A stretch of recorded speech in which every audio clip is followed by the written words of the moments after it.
What's up, everyone, and welcome back to the DCEU season here on Cinematic Reviews.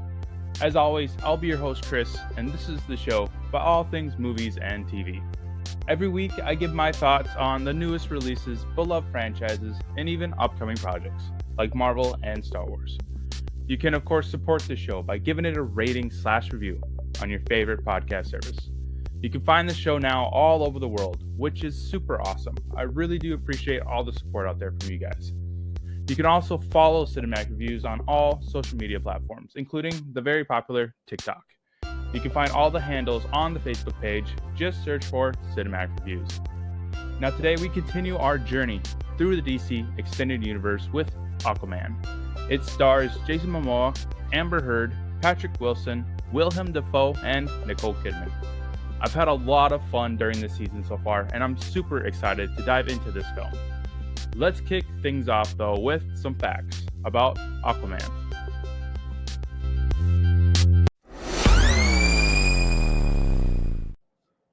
Aquaman was released on December 21st, 2018, and was directed by James Wan.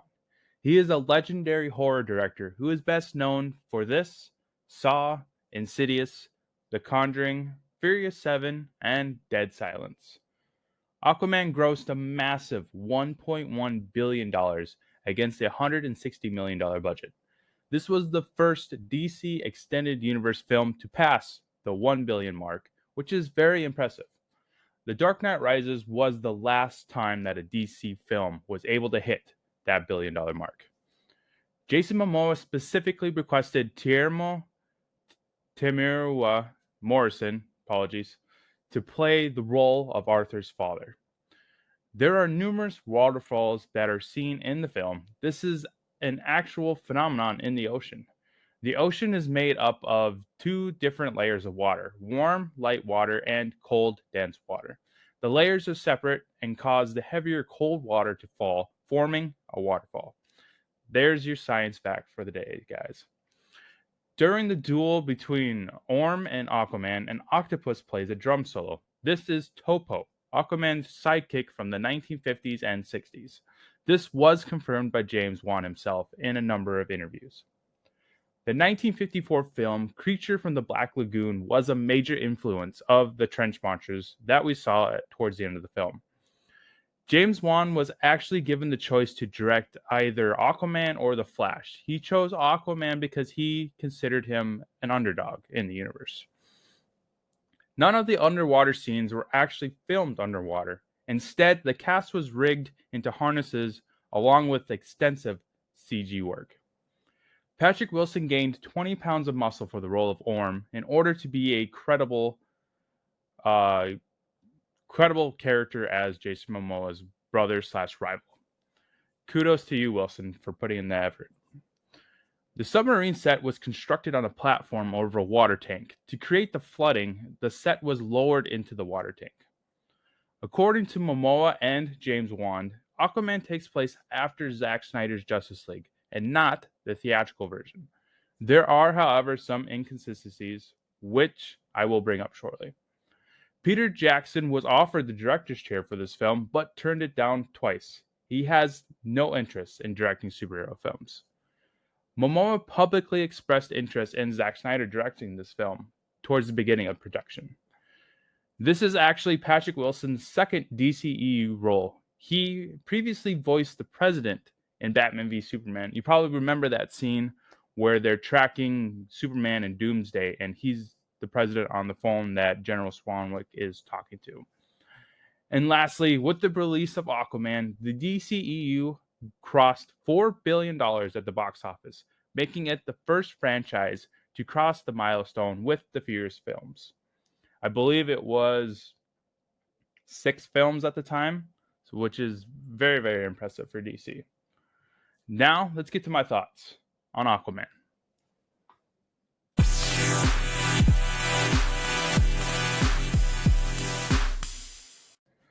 So, I never actually saw Aquaman in theaters for one reason and one reason only. I was completely over the DC Extended Universe after the mess that was Justice League. I honestly got burned hard from that movie. Now that I think of it, Black Adam will be the first DCEU film that I see in theaters since Justice League. I saw Joker and The Batman in theaters, of course, but those have been labeled Elseworld projects. I'm glad I didn't see Aquaman in theaters, to be honest, because this is not a good movie. The CGI is distracting, the writing is terrible, which made the acting not as good as it could have been. Because honestly, this is an incredible cast. You have Jason Momoa as Aquaman, Willem Dafoe as Volko, Nicole Kidman as Queen Atlanta, Patrick Wilson as Orm, even Boba Fett himself, Tamua Morrison, apologies again, I always screw up his name, shows up at Arthur's dad. This had the potential to be a great DC film, but it just fell flat for me. The comedy didn't hit at all. The CGI, like I said, was really bad, and the antagonists were ridiculous. Patrick Wilson was way over the top as Orm. He was just too much. His Ocean Master suit was very comic accurate. I just think he looked ridiculous in it. The blonde hair was a really bad choice as well. They should have just let him keep his dark hair. Orm is dark haired in the comics, anyways. Mira's father, who is played by the great Dolph Lundgren, was ridiculous as well. Technically, he shouldn't have been in here because Snyder's Justice League killed him off, along with Mira's mom. Momoa and Wan may argue that Aquaman is in the same universe as Snyder's version of Justice League, but it's not. Mira's parents are dead in that universe, and Atlantis talk in those water bubbles instead of just talking underwater. The only thing that connects the two films is Mira mentioning that Aquaman defeated Steppenwolf. WB used this film to try to correct Snyder's universe that he was building back in 2018 when this came out. Again, I blame Warner Brothers, not the director or cast, for the mess that is the DC Extended Universe right now. Now, I don't want this entire episode being negative, even though I do think this is a really bad movie. There are parts that I enjoyed, like the action sequences are actually really entertaining. I do like Jason Momoa's Aquaman, even though in this movie, he's way too much of a doofus in it. And I really like the relationship between Momoa and Morrison. They have a great father and son dynamic throughout the film. I hope Morrison returns to Aquaman 2. He is definitely a highlight of the film for me. I'll dive into what I liked about the film specifically in the segments, but I just wanted to assure you that today's episode won't be 100% negative, because that doesn't make a show like this very fun. Being negative isn't a whole lot of fun, to be honest. I do my best to pick out fun moments in bad films like this. That's what the diamond in the rough and the standout scenes segments come in handy, because very few movies are 100% bad. As I keep saying, the DC Extended Universe is a huge mess right now, but there are still some really fun moments in it, even in this first Aquaman film. But before I jump into the segments, let's take a quick break with a fun trivia game.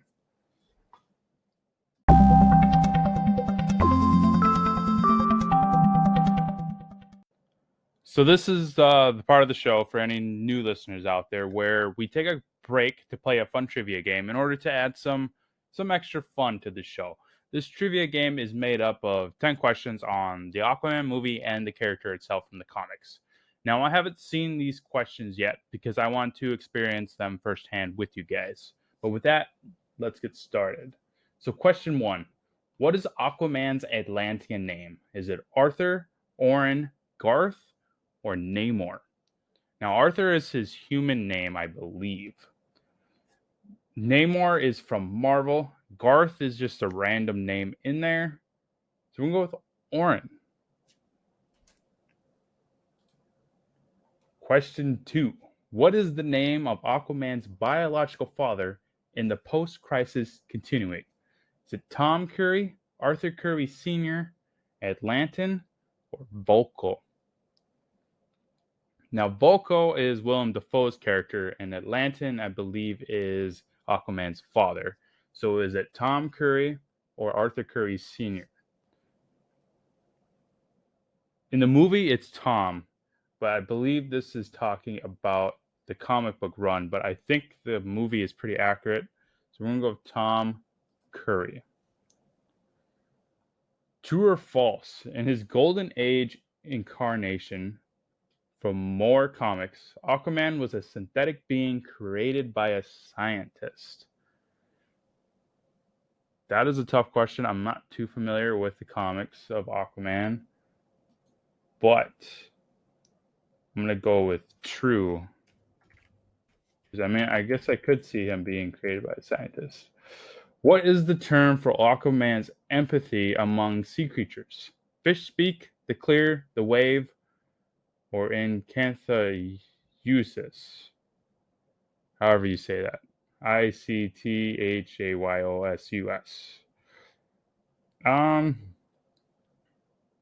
The wave, maybe? Because of the way it moves through water? We're going to go with the wave. I think fish speak would be too easy. Question 5. Where was Mira, Aquaman's wife, from? Another dimension, Atlantis, another planet, or the Earth's surface? I'm not too familiar with the Mira character as well.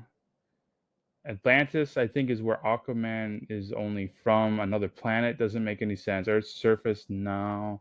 We're going to go with another dimension. I think Atlantis would be a too easy answer. Which villain is named Orm?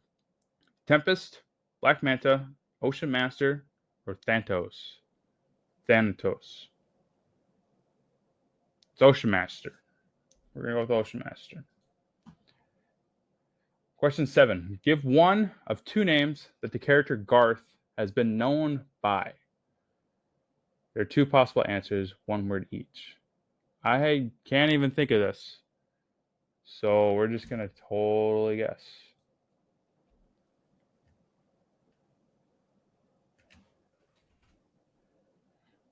Question 8. True or false? Aquaman has never led the Justice League of America.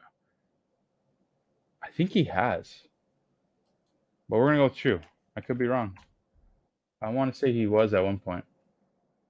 What villain is responsible for the loss of Aquaman's hand? Black Manta, Ocean Master, or the Fisherman?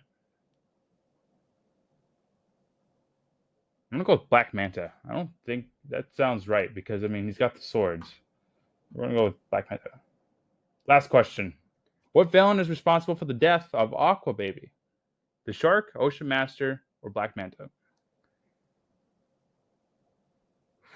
This is tough. I'm not too familiar with Aqua Baby. Ocean Master, maybe? Yeah, we're going to go with Ocean Master. I know he's his brother. That's pretty messed up, though. So let's see how we did. Question 1, the answer was Orin. Got that right. Question 2, the answer is Atlantis. Oh, okay. So that one was wrong. So he was talking about his biological. Oh, I got the 2 mixed up. True or false in the Golden Age? So it was true. So I got that right. That he was created by a scientist in that incarnation of the comics. The term for Aquaman's empathy for sea creatures is called the clear. Got that wrong.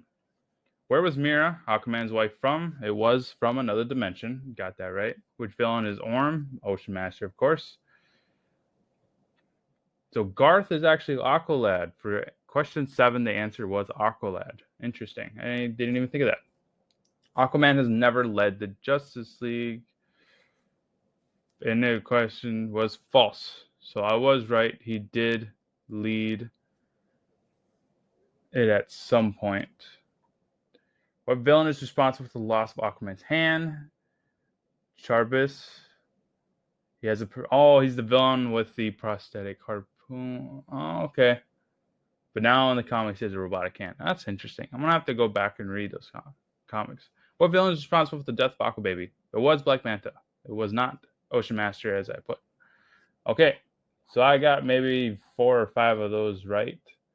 But feel free to share your scores along with your thoughts on Aquaman on any of the Cinematic Reviews' social media pages.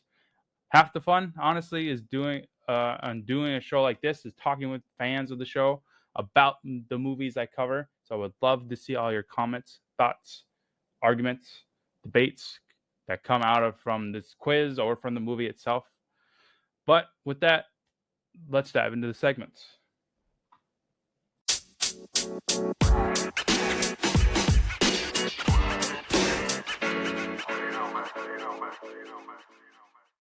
Up first, standout scenes. So the first one I have written down is Queen Atlanta fighting back. So this was the opening of the movie where she first meets Aquaman's dad, Tom. You'll notice that most of these standout scenes for me are action sequences. This is because I only really enjoyed those parts of the film.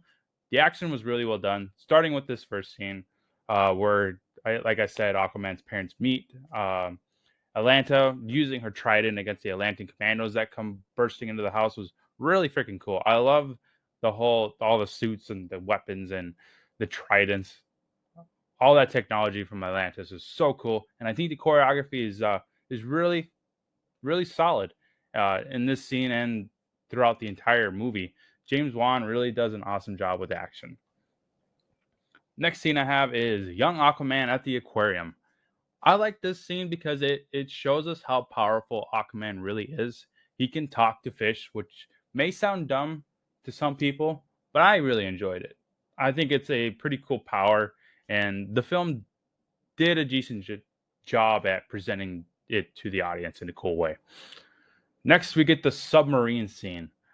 I really like the action in this whole scene, of course. I assume the main purpose of the scene was to help the Black Manta character seem compelling to the audience with the loss of his father.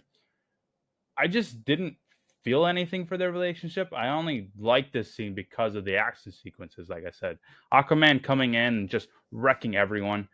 So cool. The sequence ends with Black Manta's dad getting pinned down by a torpedo, which has got to suck. I mean, the amount of weight on there.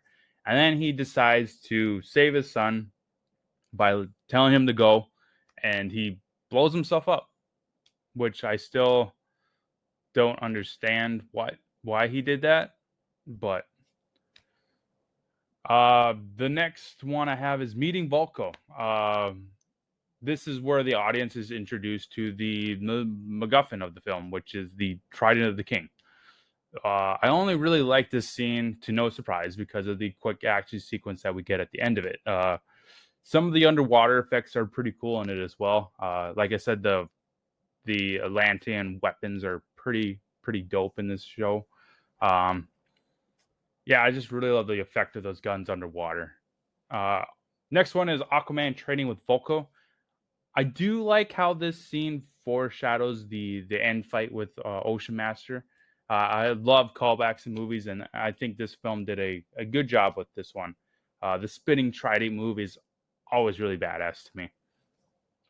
Combat of the Kings. This is the first fight between Orm and Aquaman, and it's actually a pretty cool fight. The choreography is really awesome, and even Orm is, even though he's kind of ridiculous in it from an acting standpoint, he's just way too over the top in this movie for me.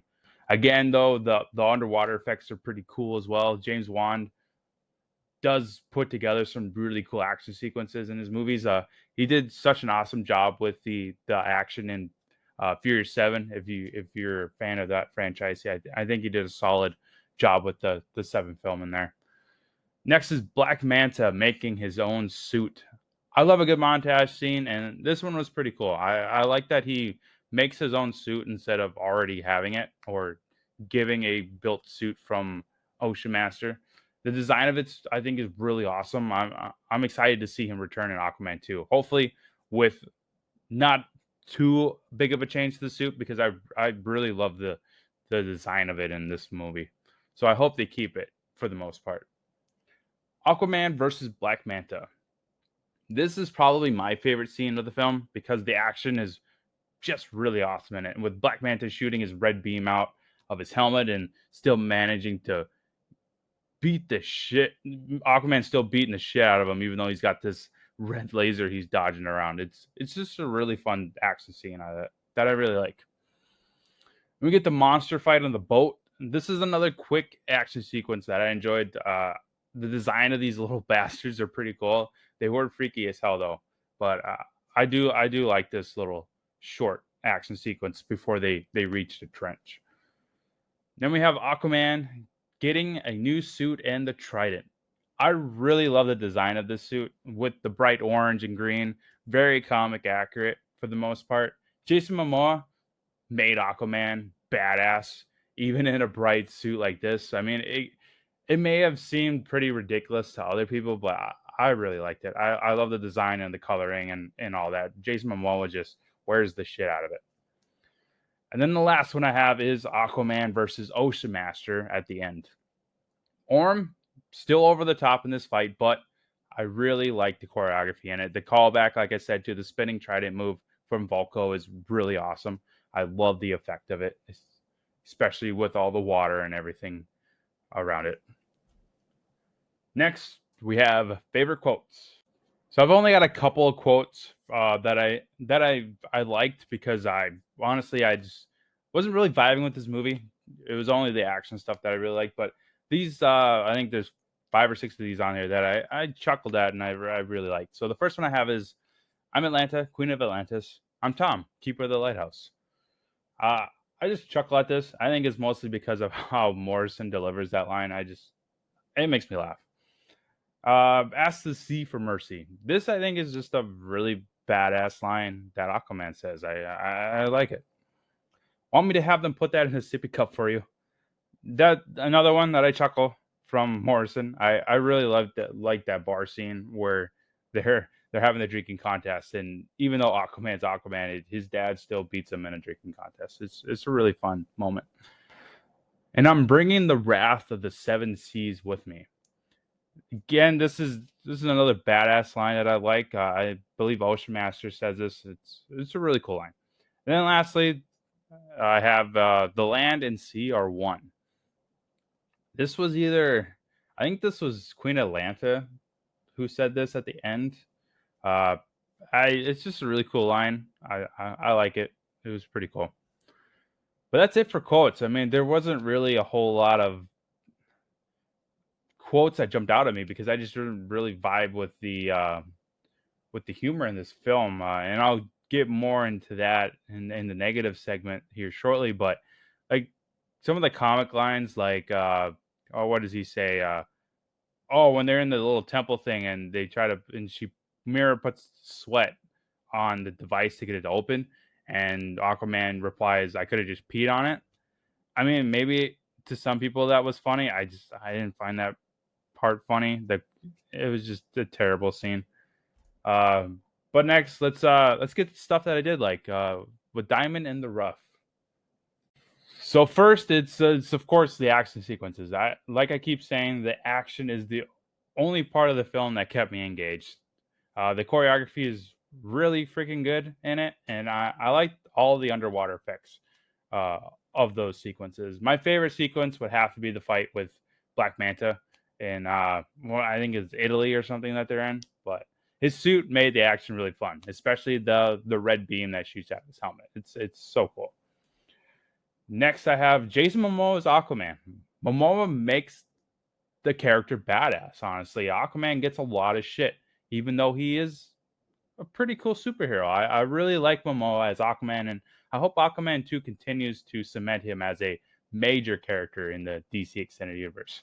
His first solo film was a letdown for me because they made him a total doofus in it, but I'm still going to the next Aquaman film opening weekend because of Jason Momoa. He's just killing it as Aquaman. If you want a really good performance of him, just go back and watch Zack Snyder's Justice League. He's way better in that one.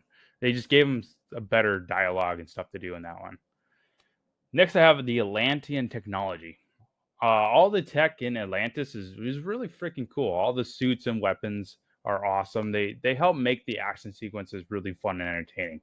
Especially the opening scene I mentioned, where they bust into the house and Nicole Kidman's grabbing her trident and just whipping shit. Yeah, it's just really cool. I like all the technology that they use.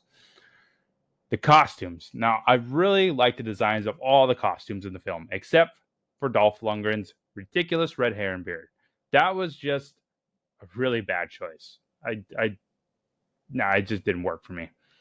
Everyone else looked great though. Aquaman in his new suit was cool. Ocean Master's purple suit, Mira's green outfit with the red hair, Black Manta's badass suit. I was really surprised by how much I enjoyed seeing all the suits on screen. All the colors and the designs and all of it. It was just really, really cool. And then lastly, the music. For the most part, I really enjoyed the music throughout the film. At least there were a couple of music choices that I didn't agree with, but for the most part, the music helped make these scenes enjoyable. I was really the music helped me jump back into the film and be more engaged when there wasn't action sequences for me to watch. Now we have negatives. So first is Patrick Wilson as Ocean Master. They definitely got the comic accurate suit down. I just think Orem, aka Ocean Master, was just way too over the top, like I mentioned earlier. I think Wilson is a great actor. He was just pointed in the wrong direction in this film. The writing is really, really bad in this film, and the character suffers from it. This film had the potential to be a great installment in the universe. It just dropped the ball really hard because, again, the writing was bad. It all comes back to the writing room with these DC films. Next, Mira's dad is actually alive. I hate it when universes break its own canon. Snyder's Justice League tells us that Mira lost both her parents, but the Aquaman movie has him alive. This was WB trying to write off Snyder's version of Justice League and his whole vision of the universe and correct it in their own image. Fucking WB at it again. Just leaving out the bubble talking stuff. Awful. It breaks the universe as well, but that one was honestly a smart choice. I didn't agree with Snyder on that one. So, I mean, at least WB got it right to this, but just I hate it when they do this. They get scared, they pull the plug, and they try to write it, and it just doesn't make the universe cohesive, and it's frustrating as a huge DC fan and a movie fan. It doesn't make sense. Next is Aquaman being a complete doofus in this. Again, the writing made Aquaman an idiot, and I hate it. Momoa plays such a badass Aquaman in Justice League, and to have this follow that performance is a huge letdown for me. I know they wanted to go with a more lighter and comedic style for the film. It didn't work because it made Aquaman come off as a complete doofus. It all goes back, like I said, to the writing room. This universe is in the pile of shit that it's in because of choices WB did and the writing. Huge letdown. And then my last issue was the humor. The humor didn't hit for me. Most of the time, it was just dumb. I rolled my eyes a lot, and it just didn't make any sense. I think I only chuckled a bit when Morrison was on screen. I mean, every other comedic beat wasn't entertaining at all for me. It ruined the film for me, honestly. I should have put him on the list for Diamond of the Rough, but Morrison was such a saving grace for me. He was awesome in every scene that he did. Even the scenes where he's wearing that terrible hairpiece at the beginning of the film, I still loved him. I really do hope he returns in Aquaman 2 because I love his screen presence, but also the dynamic between him and Momoa. It's just so good. So the end of the episode, let's talk rankings.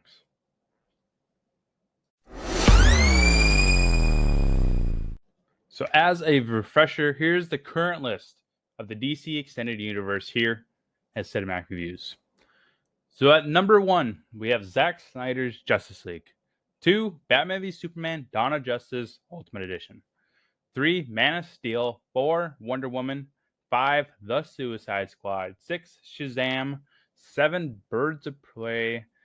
8 is Aquaman. 9, Suicide Squad. And rounding out the list at number 10, Wonder Woman 1984. As much as I want to, I don't think I can put Aquaman below Suicide Squad or 1984. I didn't really care for the film at all, but there were some saving graces for me, like Morrison and the action sequences.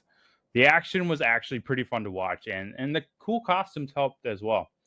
Aquaman is going to stay in the number 8 spot. I'm really curious to see how Aquaman 2 ranks when that comes out. With the confirmation of Affleck reprising his Batman and the return of Black Manta, I think it'll rank higher than this first one. I'm also super excited to rewatch Shazam for next week's episode because I remember really enjoying that one. It wouldn't surprise me if Shazam ends up becoming the new number 5, knocking down James Gunn's Suicide Squad. Until then, though, you can find this list and many more that I have done on both IMDb and Letterboxd. Just search for Cinematic Views. There are about 60 lists on there, so feel free to explore some or all of those. New lists are always being added to there, so be on the lookout for those as well.